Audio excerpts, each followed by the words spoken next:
Assalamualaikum warahmatullahi wabarakatuh.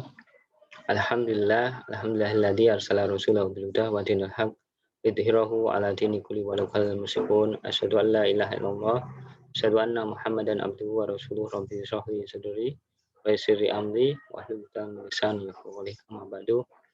Para ustadz, ustadzah, dan sahabat ihtina yang dirahmati Allah. Alhamdulillah kita masih diberi nikmat yang sangat besar oleh Allah, nikmat iman Islam setelah kesehatan dan keistiqomahan kita menjalani kehidupan ini dengan syariat-syariatnya. Semoga Allah ridho dan kita nanti dimasukkan ke surganya. Amin. Yang kedua, salawat salam semoga tetap tercurahkan kepada junjungan kita Nabi besar Muhammad Shallallahu Alaihi Wasallam, beserta keluarganya, sahabatnya, dan pengikutnya yang setia sampai akhir zaman.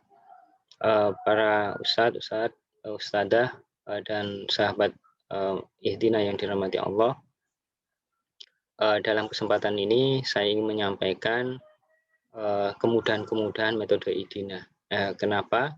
Karena sangat jelas di dalam e-book yang telah saya bagikan, telah saya sebarkan, berjudul mudahnya membaca dan menerjemah kitab gundul metode ihtina. Jadi untuk memperjelas kemudahan atau mudahnya metode ihtina, maka saya sampaikan di sini kemudahan-kemudahan yang nanti harapan saya dirasakan oleh setiap yang membaca maupun yang mempelajarinya. Baik, untuk lebih jelasnya mari kita urai satu persatu. Sebelumnya ini juga bagian dari materi di pengantar metode ihtina sebelumnya, yaitu kenapa kita belum bisa membaca dan menerjemah kitab gundul. Yang pertama, belum belajar, jadi memang belum tahu sehingga belum bisa. Yang kedua, sudah belajar tapi belum selesai karena memang materi bahasa Arab itu cukup cukup banyak, sehingga waktu belajarnya cukup lama. Kemudian sudah belajar tetapi belum paham karena dirasa memang materi bahasa Arab sulit dan rumit. Kemudian sudah belajar tapi sulit menerapkannya, ya karena mungkin tidak diberikan contoh-contoh aplikatif atau tidak punya gambaran secara umum bagaimana menyatukan materi-materi bahasa Arab itu ketika diaplikasikan di dalam sebuah teks gundul. Kemudian yang kelima, sudah belajar tapi tidak sering membuka kamus. Ya, ini karena memang umumnya belajar bahasa Arab itu fokus di dalam mempelajari ilmu nahwu. Kemudian sudah belajar tapi sering lupa karena memang di dalam bahasa Arab ini ada banyak istilah-istilah yang harus dihafal atau harus dipahami. Begitu juga nanti kata-kata yang banyak, ya, kata-kata asing seperti itu.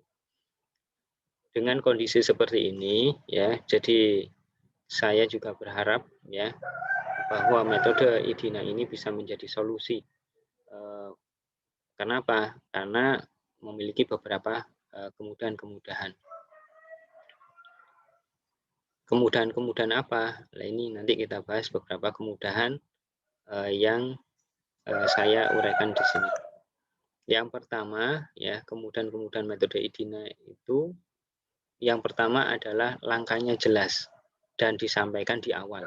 Jadi 4 langkah metode ihtina itu sangat jelas, ya, menurut saya dan beberapa peserta yang ikut juga yang telah membaca merasakan bahwa dan disampaikan di awal. Kenapa disampaikan di awal? Karena supaya punya gambaran proses belajarnya. Bagaimana dari Arab gundul, kemudian tahapan-tahapan memberi harokat, sekaligus juga menerjemahkan, ya, yang mudah dipahami di dalam bahasa Indonesia. 4 langkah tersebut adalah yang pertama memberi harokat kata yang mabni, kemudian mencari asal dan arti kata yang mu'rab, berikutnya adalah menentukan jabatan kata di dalam kalimat, dan yang keempat adalah menentukan i'rab dan tanda akhirnya, sekaligus bisa menerjemahkan yang mudah dipahami. Jadi keempat langkah ini itu harap kita itu bisa dipahami di awal ya, supaya tahu oh ternyata nanti kita mempelajari tahap demi tahap dan akhirnya bila kita selesai 5 kali pertemuan ini harapannya lebih paham ya, kemudian bisa, yaitu harapan kita semua ya, semoga kita diberikan kemudahan. Kemudian yang kedua adalah materinya ringkas, mudah dan aplikatif ya. Kenapa? Karena materinya tidak disusun seperti buku ya, tetapi di dalam bentuk tabel dan bagan ya. Harapannya ketika melihat itu tidak membaca kata demi kata, kalimat demi kalimat, tetapi langsung tertuju pada bagan atau tabel-tabel yang sudah atau kolom-kolom yang sudah ada ya, sehingga oh ini bagian huruf, oh ini bagian dari fiil, oh ini bagian dari isim, maupun secara detailnya seperti itu. Nanti peserta diharapkan lebih cepat ya, lebih cepat di dalam membaca ya, di dalam memahami, sekaligus nanti ketika mengulang ya, seperti itu. Ini langkah 1, langkah 2, kemudian bagan, begitu juga langkah 3, langkah 4, begitu juga rincian dari masing-masing tabel seperti ini. Kemudian yang ketiga adalah mengutamakan pemahaman ya. Jadi bukan hafal, bukan berarti hafal itu tidak penting, andaikan bisa menghafal itu pasti lebih baik. Jadi ini saya menyadari diri saya sendiri ketika belajar sudah dewasa, kemudian kita juga semua yang dewasa terkendala ya. Ini ada kendala ketika memang disuruh menghafalkan. Maka saya mengutamakan pemahaman. Kenapa pemahaman? Karena ketika kita belajar pemahaman nanti belajarnya pasti lebih cepat ya. Jadi kemudian dan bisa dipelajari ulang secara mandiri. Kalau sudah paham, nanti dibaca lagi, dia pasti akan jadi lebih paham lagi, dan nanti ketika dia juga melaksanakan atau mengerjakan latihan ya, ini nanti pasti akan membaca lagi ya, dan akhirnya nanti untuk kata-kata atau materi-materi yang sering muncul dia pasti akan hafal ya, ketika kita selalu mengulangi ya. Kita hafal karena bukan dihafal tetapi karena sering ya, sering mempergunakannya. Kemudian yang keempat adalah menggunakan pendekatan bahasa Indonesia. Jadi tadi istilahnya cukup banyak, sehingga nanti ketika dengan pendekatan bahasa Indonesia, istilah-istilah bahasa Arab nanti diharapkan lebih mudah dipahami dan diterapkan. Ya, sebagai contoh di sini nanti subjek di dalam bahasa Arab itu kan banyak. Kemudian di sini kita kelompokkan subjek dalam bahasa Arab itu apa saja, yaitu mubtada, fa'il, naibul fa'il, isim inna, isim kana, dan isim la. Predikat juga sama, khobar, khobar inna, khobar kana, dan khobar la. Juga ada keterangan singkat. Jadi materi ini juga nanti ada penjelasan rincinya, beberapa kolom ya, yang nanti memperjelas dari keterangan singkat ini, juga ada contoh-contohnya ya. Tapi yang pasti bahwa materinya ini dengan pendekatan bahasa Indonesia, dan nanti harapannya mudah dipahami.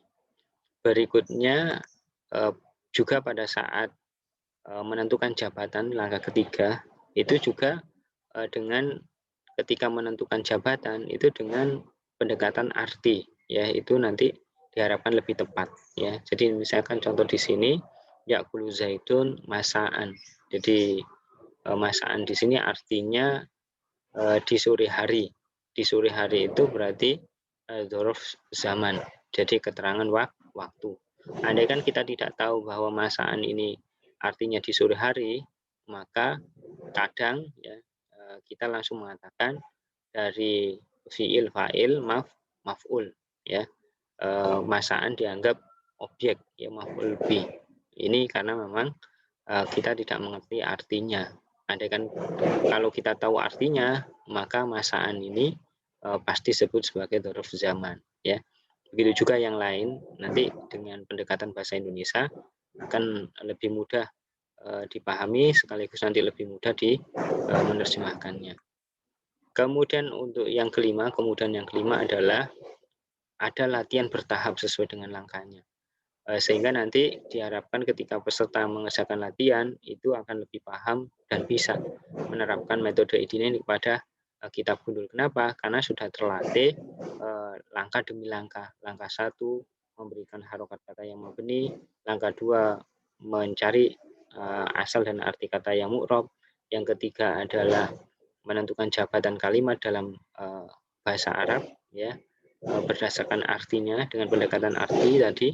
Sekaligus nanti di dalam ketiga ini kita bisa menerjemahkan karena sudah jelas susunan jabatan-jabatan dari setiap kata. Kemudian keempat, ini ditambahkan i'rob, dikunci dengan i'rob. Dari jabatan tadi dikunci dengan i'rob. Misalkan subjek dan predikat ya umumnya dibaca rofa, tanda rofanya dan doma seperti itu.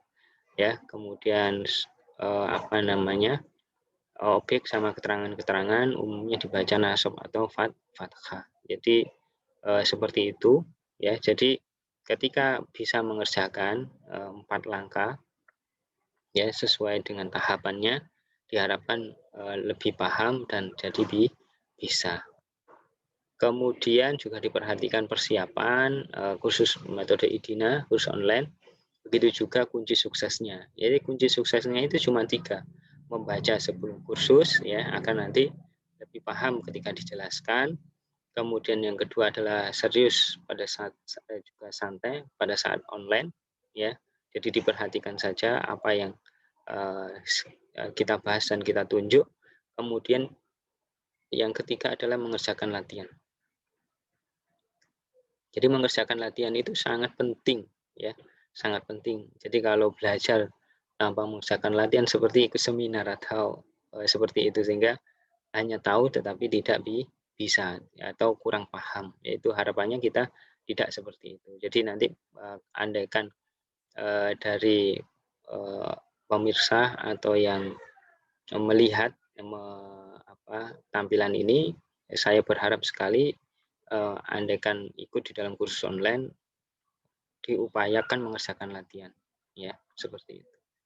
Kemudian ini ada testimoni kata dari peserta yang mengikuti dan mengerjakan latihan ya. Jadi saya sampaikan mengikuti juga mengerjakan latihan. Ini dari satu orang yang pada saat langkah ketiga dia sudah memberikan testimoni ya. Jadi beliau berterima kasih, kemudian menyatakan kerangka pemahamannya mulai terbentuk ya.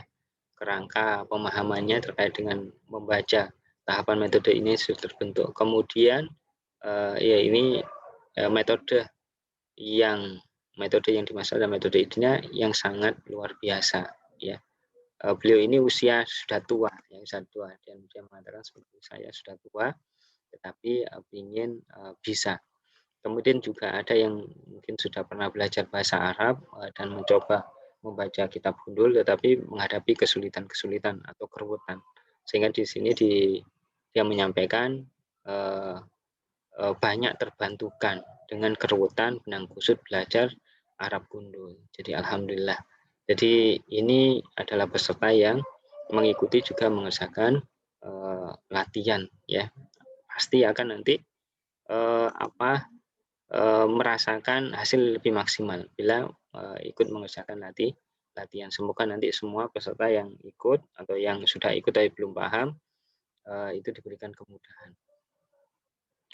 Kemudian selain e-book mudahnya membaca dan menjawab kitab gundul, ada seri latihan memahami dalil nas gundul. Jadi di sini kita nanti mengasah metode IDINA sekaligus memahami dalil-dalil di dalam kitab fikih. Jadi kita belajar satu kali, tetapi dua tujuan sudah diharapkan bisa tercapai. Jadi belajar bahasa Arab, membaca kitab gundulnya juga memahami dalil. Jadi seperti itu.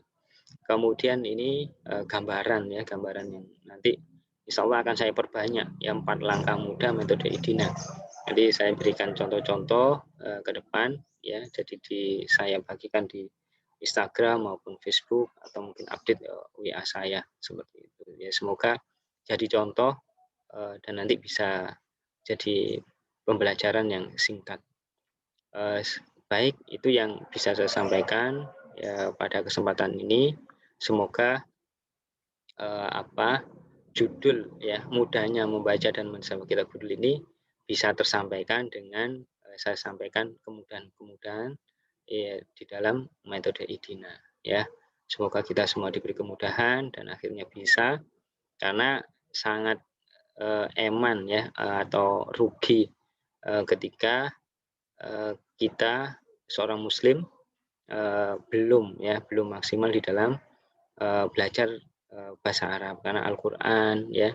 Kemarin sebagaimana disampaikan oleh Kiai Wahab, itu yang mendorong saya sangat keras ya. Kenapa? Orang yang muslim kok belum bisa bahasa Arab, itu katanya aneh. Padahal kita itu semuanya, hampir semuanya atau mayoritas di Indonesia itu belum paham bahasa Arab. Semoga nanti kita semua diberikan kemudahan-kemudahan ya. Baik, itu mohon maaf barangkali ada kata-kata yang kurang berkenan, kurang tepat ya. Semoga ke depan video-videonya lebih baik. Demikian dari saya. Assalamualaikum warahmatullahi wabarakatuh.